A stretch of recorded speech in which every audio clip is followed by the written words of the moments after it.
So looking down, you'll notice first of all that my upper radiator hose is not routed this way, and I only removed it for the video. You do not have to remove this, but I could not get the camera around my arms and around the radiator hose all at the same time so you can see what I'm doing. This is the only reason I removed this. Do not remove your radiator hose for this.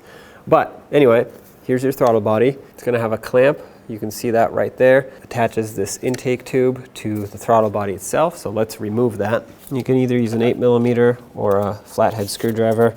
I'm just going to go for the flathead screwdriver. And when I say remove, I don't actually mean remove. I mean remove the hose, which means loosening the clamp a little bit.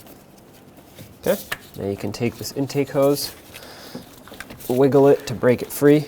Looks like it has a electrical connector attached underneath there. Go ahead and remove that. Now you can pull it straight off and just move it to the side. Down there you'll see an electrical connector for the throttle body. Let's unplug it. And the throttle body will be held on with 4 10mm bolts. So let's get all 4 off.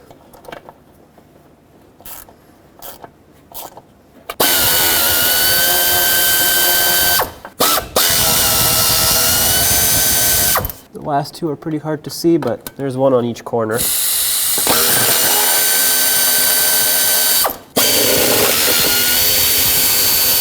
Now you can take the throttle body, wiggle it off. Okay, here's your throttle body. Down here you can see the old gasket.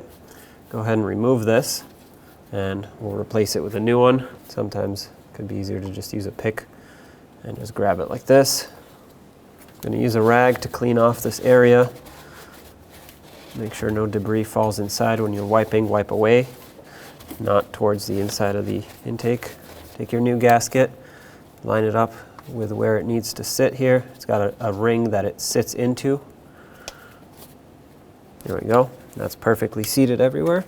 Take your new throttle body, slide it down in. There's that bracket on the back side that needs to go over the throttle body, so the throttle body sandwiches between that bracket. I'm going to connect the wiring harness just because it's dangling here and I want it to stop dangling. Now let's put the 4 bolts in. Start them by hand. You don't want to cross thread this.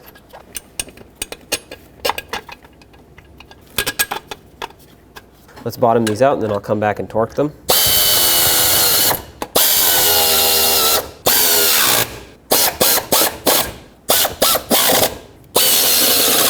The torque for this is 65 inch-pounds. That's 5.5 foot-pounds. If you don't have a torque wrench that goes that low, just snug them with a small wrench or 1/4 inch ratchet.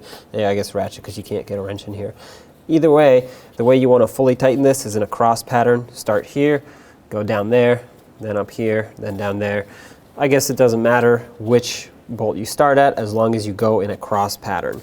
That's so that the gasket can compress evenly and the throttle body seats itself properly. So 5.5 foot-pounds or 65 inch-pounds.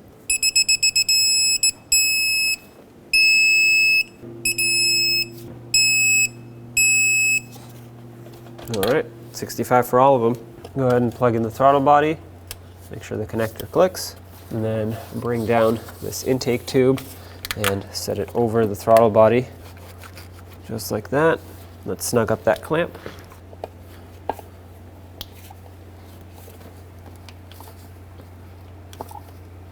Nice and tight. And then this wiring harness gets connected onto the bottom of this little intake tube just so it doesn't dangle around.